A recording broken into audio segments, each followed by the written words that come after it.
I have figured out how to tap into the joy of watercolor while piecing out on a lot of the junk that comes with trying something new. Watercolor is not supposed to be frustrating, but it will be. And that's why I'm here. That's why I exist. But the first step is understanding that you're not alone. You're not alone. Today, we're going to go through some really quick exercises. I actually hate that word, but they could be projects. I am going to bet that the vast majority of you who stick with me today are going to create something you love. You are going to have a breakthrough. So let's do this. I've been painting with watercolor for a long time, and the one moment that gets me again and again and again, and it's the moment that I hope gets you. Well, I just have to show you. So these are my Crayolas, and this moment doesn't have to be made with expensive paint. These are my Michaels brand. Now I do have some professional watercolors here, but we're going to do this with some Crayolas. Spray your paper down. Grab whatever color really strikes you in the palette, and don't take too long to make the decision. And I want it to be juicy, like that. I sprayed this palette down quite a bit to get this juiciness. And then you're gonna dab. And you're gonna watch that color explode. Grab another color from another palette or from the same palette. And if the color doesn't move, make it move. Spray it down, and then add more color. You could tap it on. Watch it move. How is it that that one single moment where pigment hits a puddle of water, how is it that that one moment can be so enchanting that can truly, and I'm not exaggerating here, change the trajectory of someone's life and the way that they discover joy? How is that possible? But it is. I know. I'm taking you to church here, watercolor church. But I know it to be true because I've lived it. And I know it to be true because so many of you have shared your stories with me. Just tapping that brush with my finger.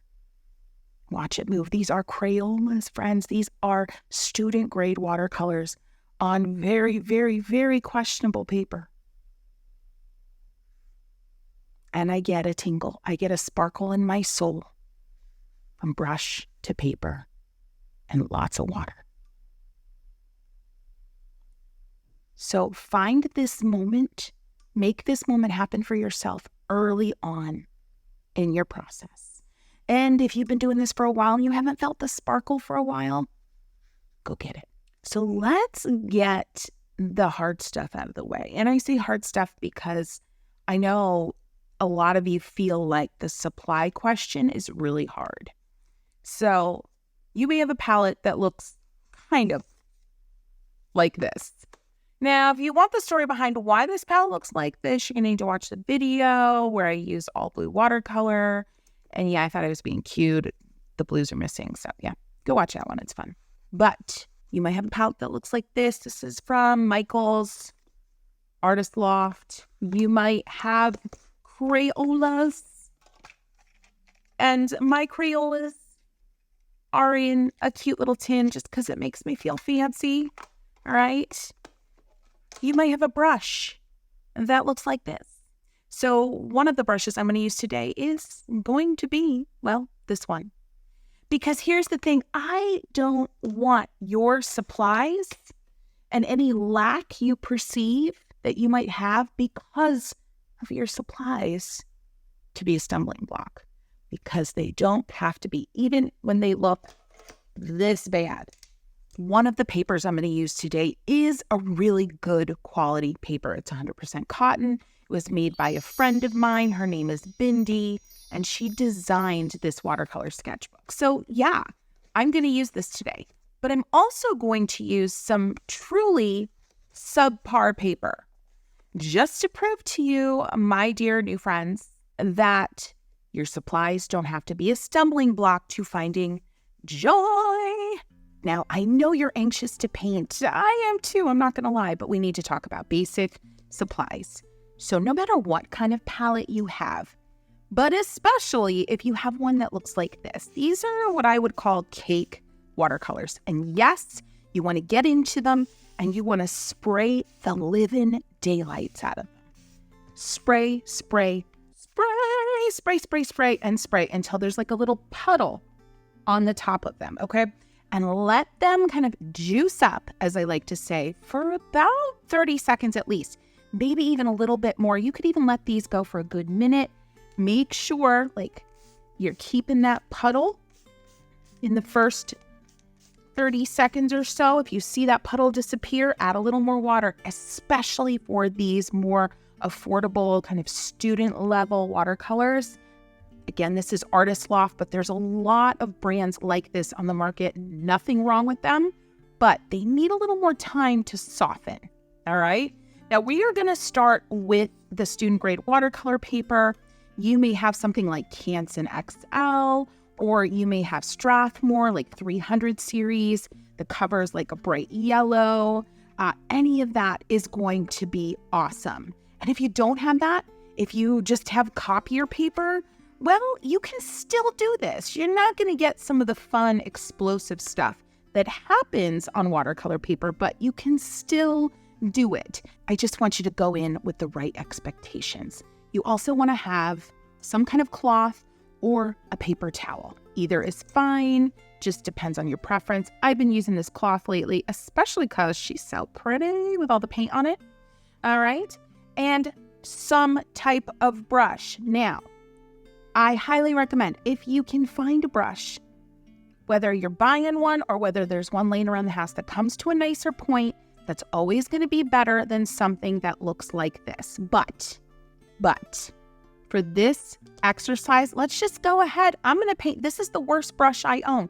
This is kind of like comes with the paint set Crayola type, but I want to prove to you that we can still make something really interesting. So I want you to grab your brush, grab the favorite color you see on your palette, and I want you to go ahead, right on the paper. This is called wet on dry. I want you to make a lazy rectangle. I'm calling it lazy for a reason. All right. Doesn't have to have perfect edges. Mine has rounded edges.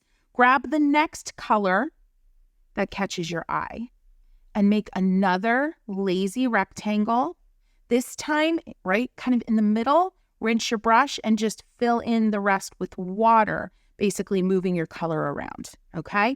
And see how I'm making kind of like offset rectangles. Now grab the next color that catches your eye. And I want you to do another lazy rectangle. And this time you're going to see 3 touch points, meaning the red, the pink, and the lighter pink are now touching each other. You could rinse your brush each time you pick a new color or not. It really doesn't matter. If your pans get dirty, we can always clean them up later. All right. So you're just going to keep making these really lazy rectangles, bump them up next to each other. This is what I call color bumping. And let me tell you what, to me, at its most basic, this is the most joyful part of watercolor, is watching colors bump up next to each other and explode. And don't let anyone tell you that the more affordable watercolor sets will not explode into one another, that they will not travel in water on the page, because that is a lie. That is, oh gosh, I'm going to say it. That's a little bit of an elitist lie that you will hear out there in watercolor land. All right. They will bump. They may not explode as much as others, but they will. And you can still just grab so much enjoyment from these more affordable watercolors and the junky brush they sometimes come with. And you just want to keep going. You can keep it kind of in the same color family, like I'm doing like warm colors, so reds, yellows, that kind of thing, right? Or you could hop around and just do a rainbow effect. And look how lazy my rectangles are getting. Now, let me show you a little trick. As you fill up your page, you might want to go in with clean water on your brush in some areas and kind of smooth away some of the color. This is called lifting, and get some highlights if you want. Now, we're using student grade paper, so you may notice the paper kind of get pilled a little bit or disturbed, like right there, it's okay. Put a little drop of water on it and then move on, leave that area alone. But I want you to just continue on creating your wonky, lazy rectangles with your quote unquote junky brush. And just, I dare you not to have a little grin on your face. I dare you not to feel, oh, just a little accomplished. I dare you not to delight in some of what's happening on the page, even though maybe some areas look really, really uncomfortable to you. I dare you. I dare you, because I'm sorry. Watercolor brings joy that easy. I'm not sorry. Who am I kidding? I'm not sorry. Look at that. And just keep going. All right, friends, I'm going to finish this one up, but stay right there because we've got another project coming right up.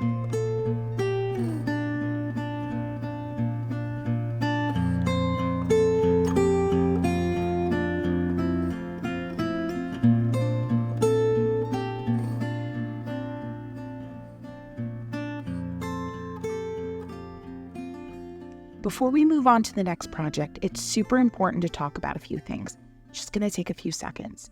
When you're using a student grade watercolor that looks like this, again, so many brands, your watercolor finished product is going to look different. It might look a little chalkier. You're not going to see all the explosions, but stop right there. Did you have fun?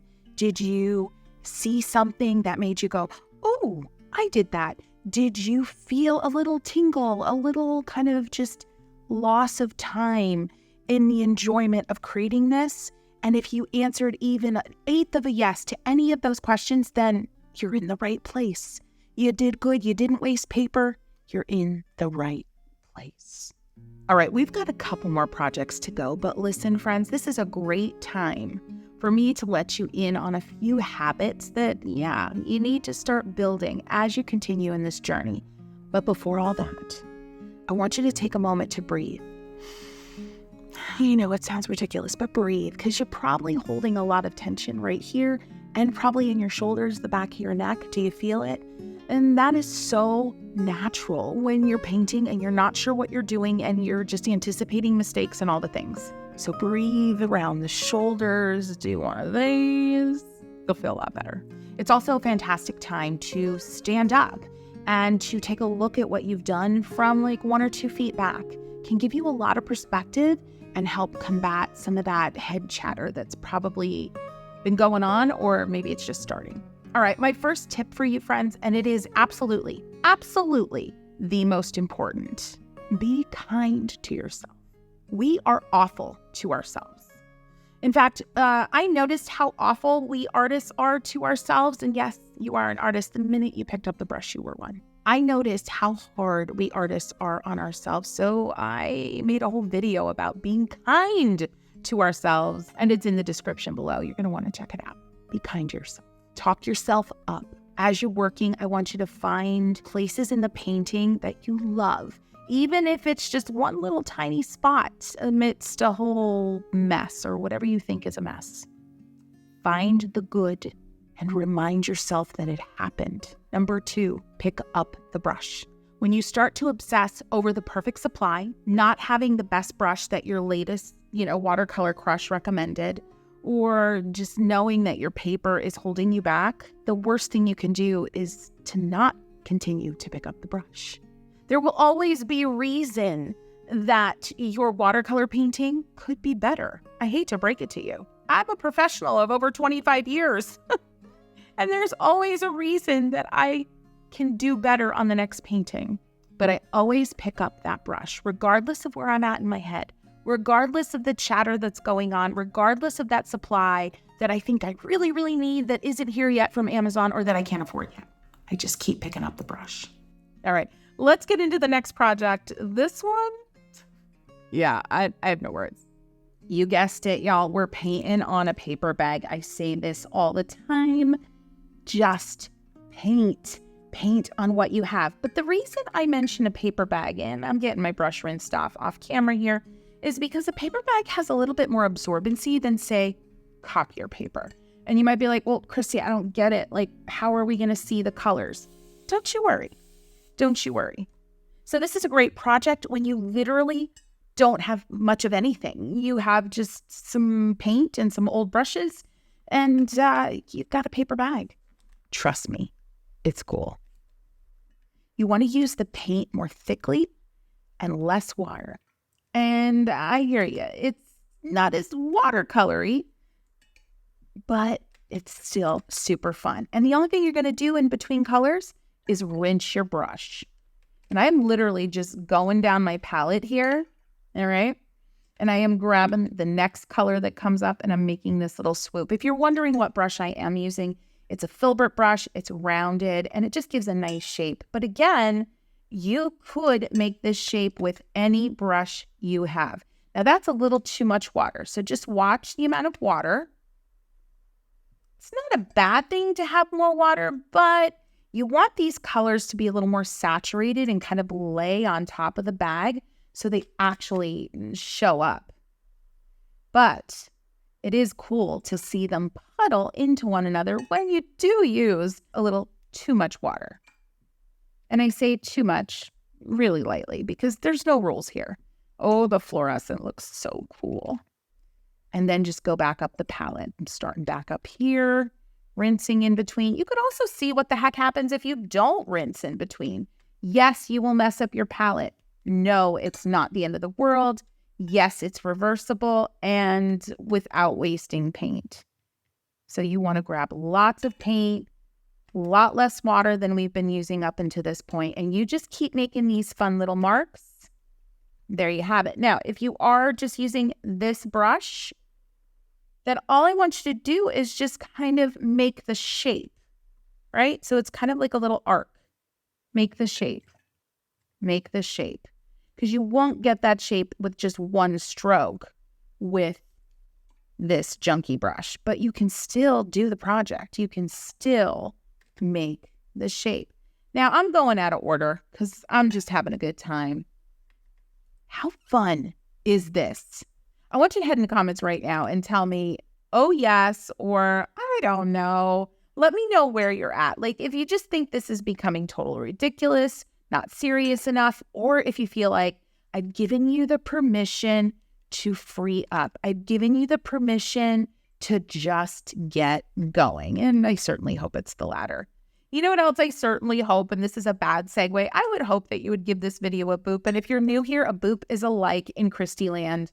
And yeah, it really, really helps out my channel. Rinse, blot, grab a new color, and repeat. So the trick here, if you're using a non-traditional paper like this that is not white, is just to have your paint be a little thicker. But notice, yes, the bag is wrinkling. Big deal. Who cares? It still looks flippin' cool. It looks flippin' cool. And just take a moment here. This is so important. Take a moment to be kind to yourself. I'll go first. Okay. I love how the blues are fading into the other colors so beautifully. The blues just seem to be boss when it comes to creeping into other colors. Go ahead. It's your turn. Next up, I'm going to use my Art for Joy's Sake palette, but you use what you have. Use what you have. Use what you love. Spraying it down, you bet, you bet. Sticking with the same paper and the same brush. Yeah, you got it. That's right. We're going to paint a straightforward flower. I'm going to load up my brush with just the color that catches my eye, which is the pink right now. I'm going to press, drag and wiggle, and lift. I'm going to go right next door with just some more water on my brush, drag and wiggle, and lift. Now I'm going to grab a second color that I like and repeat that same brush stroke. Yes, the hairs are falling out of this brush. Drag and wiggle and lift. Grab it again. You don't need more water in between on the brush on this one. Drag and wiggle and lift. Let's do that again. This sounds like aerobics. We're just repeating. We're repeating and bringing everything down to a point right here. All right? We're going to do one more of those. Favorite color. Pink, red, whatever you want. drag and wiggle and kind of round it out on this side. Then get a little clean water on your brush and with light pressure, just blend it all together. All right. We're going to go ahead and repeat that coming over here. We're doing a side view flower. Remember, this brush is probably the worst brush you could get, but we're doing it. We're making something gorgeous. I like this. I'm happy with this. Just a little bit of water here, drag, wiggle, and lift as we go. All right. And then maybe just a swoop. So not a lot of wiggle and just a swoop, right? We're going to do a third one, kind of drooping down this way. I developed these paints and I'm biased and I think they're of professional quality. A lot would disagree, but that's not the point here. The point is that I'm not using what many would call a legacy brand. It's not Winsor & Newton. It's not Daniel Smith. And some of these names might be completely foreign to you, and that is okay. It's okay if those names stay foreign to you for a very long time. I want you to use paint that catches your eye, that you can afford, paint that is just something to get color on the page and not worry about too much else. All right, so same technique, press, wiggle, drag. This was the same approach, a drag, wiggle, and lift, and it's a slow lift, all right? Now we're gonna grab a green that we love, and we're gonna just push some of it up into here, push and dab, and it will mix together, the green with the pink. So we're not gonna push for too long. I'm gonna reload my brush with two greens that you love, and we're gonna press into that area. It's wet, so it's gonna explode a little bit, and we're gonna drag and wiggle and kind of curl up and off the page here, up and off. There we go, up and off. Listen, you're not getting much precision with this brush, traditionally speaking, but the way that we use it and how we lift and change our pressure and wiggle is giving us a lot more out of this chunky brush than we think we could get. Now, I have a couple water droplets. We're not going to worry about them. I'm going to come up here. I'm going to cover this little oopsie. We're going to start here. It's going to flow. See how it's flowing? Because the paint is wet there on the page. And we're just going to swipe out, wiggle, and lift our pressure as we go. Rinse the brush, go right next door, and widen that out a little bit. Maybe even grab a little bit of yellow on the brush and repeat that stroke.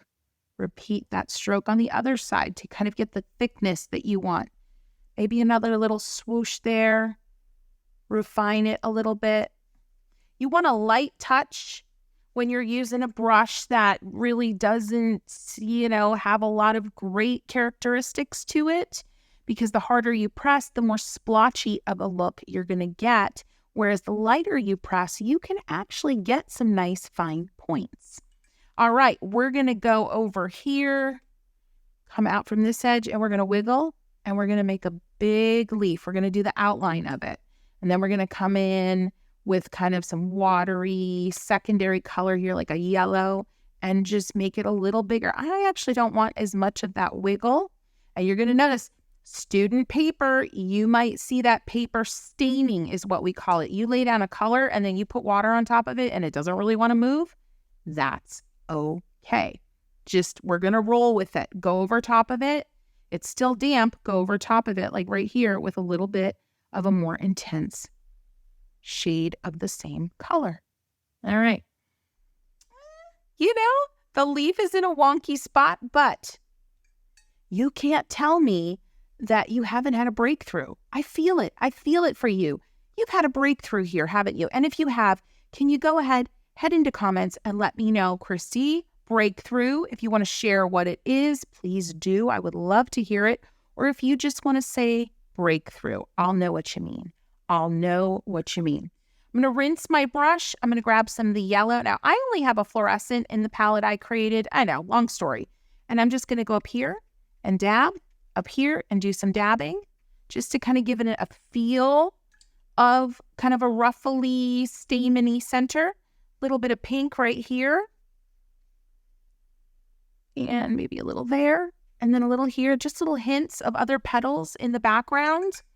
And then one more thing I'm going to do here. This is all still wet, and that's a good thing. You want your page to stay wet. I'm going to push a little bit of that blue right on underneath, kind of like it's cupping, the blue is cupping the bottom of my side view flower. And look at that, it's giving it nice dimension, a nice kind of just presence on the page. You could take that blue and refine some of your other shapes. I made that leaf a little finer, a little better of a point there. You could also go and put little loopy, like smiley faces along your stem. And if you want to turn this stem into more of a branch vibe, and I know you're probably at this point, like, you're either like this girl or this girl, I don't know. Put some brown on there, make it a branch. If you're just more in the mood for a branch, make it brown. Kind of like the branch feel. You did it. You did it. You did it. All right, next up. So I don't know if you've kind of realized my point in all of this today. My point is for you to feel calm. My point is for you to feel like you can do this without the best supplies. So for this exercise, this project, I am still going to use the junky brush, but I'm going to go ahead and transition to some really incredible paper. Because if I have one really strong piece of advice for you today, it's that you invest in the best paper you possibly can. Don't worry about your brushes too much in the very beginning. Don't worry about that paint for sure. But get some really nice paper. And honestly, I've proven to you so far that even whatever paper, random paper, is okay and is still going to give you that joy moment. But let me tell you what, the good stuff makes it even better. So here we go. We're going to do a simple rose. And I am grabbing some pink and some red, and I'm going to make a backward C. And then I'm going to rinse my brush. And I'm going to come right next to that backward C, and I'm going to put some water down next to it and wiggle. All right, I'm going to grab some pink and red again. And my brush is pretty heavy with paint. And I'm going to go next door here and press and wiggle. And I'm kind of lifting as I wiggle on each end. So I was pressing here, and then I lifted and wiggled out, pressed again, lifted and wiggled out. And then I'm going to grab just pink. And I'm laying these lines like bricks. So I don't want them right on top of one another. Rinsing my brush again, and I'm going to lay some water and wiggle right next door and carry that out a little bit. Rinse my brush again and lay it right next door and wiggle and carry it out again. And you see our rose start to emerge. Press. Now you can get a little creative with how you lay those strokes down. How much color you have on your brush. How far you let that wiggle and drag go. And then I'm going to go again. In an ideal situation, would I use this brush? No. But look what it's doing for you. Look at what it's accomplishing. This brush is plastic. It doesn't come to a point. It's got some questionable something or other stuck in it from, I don't know, maybe my daughter was playing with it. But look at what it's doing for you. Look at that. And you just keep going around and making those wiggly press, drag, and lift marks, and then blending them out with some water. You can double dip. I'm going to do a little peach and a little pink. See what happens here. Now I'm going to come out and make us a little forward facing. I'm getting a little crazy here. You can just keep doing all of these strokes that I started with, but I'm feeling about extending one of these out so this rose doesn't look too much like it's perfectly top down. It's at a little bit of an angle. But if you don't want to get fancy, don't get fancy. I'm going to do another little one up here. The only thing I really want you to notice about these petals that I'm making is that they're tapering a little bit back towards the flower. They're tapering. All right. Now you're probably wondering, like, what about all this white, Kristy? Well, get in there with some peach and don't have a lot of water in your brush and just scratch in some marks to fill in some of that peach. Now let's get good. Let's get going. Let's get some green. I want you to grab whatever green you got. I'm actually going to go into the Crayolas a little bit here. Double dip yellow and green. we're going to press right up next to the rose, drag, and lift. And then once you go right next door, I'm going to do a little blue. And don't worry about bumping into that rose a little bit. Press, drag, and lift. And then scrub that color out into the middle. And then get blue and green on your brush. Go on the other side, press, drag, wiggle, and lift. And then rinse. And get that color blended out into the middle. A little bit of friction. You have your first leaf. Now let's add a second leaf. We're just going to repeat some of that. Press, wiggle, drag, and lift. Go right next door. Blend it out into the shape you want. And repeat. You choose the colors you like here. This time I'm just going to draw a lazy leaf. And then fill it in the middle. I'm going to add a little bit of fluorescent yellow because I can and I like it. I like it. I'm going to go up here. It's wet up here. I'm going to add in some fluorescent yellow because I can and I like it. All right. We got our leaves. I'm just going to straighten this line out a little bit. It looks a little shaggy. And then I'm going to get a little bit of red and a little pink back on my brush. I might go in here and just make a few marks like this just to give it a little more structure, a little more contrast. You don't have to do those marks. I like things a little more bold. See how these lines, they curve, they follow the curve of this petal, and they all come from a point right here. They all come out from a single point, and that makes them look very natural. That makes them look like those little striations in a rose that you would see growing out of the ground. But of course, it's not realistic. That's not what we're here for. But it's recognizable. Your friends are going to be like, did you paint a rose? And you're going to be like, yes, I did. With my friend Kristy. And a little bit of dark. I mix purple, blue, and red together to get this really dark, just intense, juicy color here. So, red, blue, pink. You could add a little green. As long as it's not black. Black's going to take away. I mean, you do black if you want to do black. But in my humble opinion, black kind of makes things feel a little less natural. You could put a little here. And you could put a little in the stem of the leaf. And my leaf is still damp, so it's going to diffuse. And there you have your watercolor joy. Get it, feel it, keep after it. You got this. Happy painting.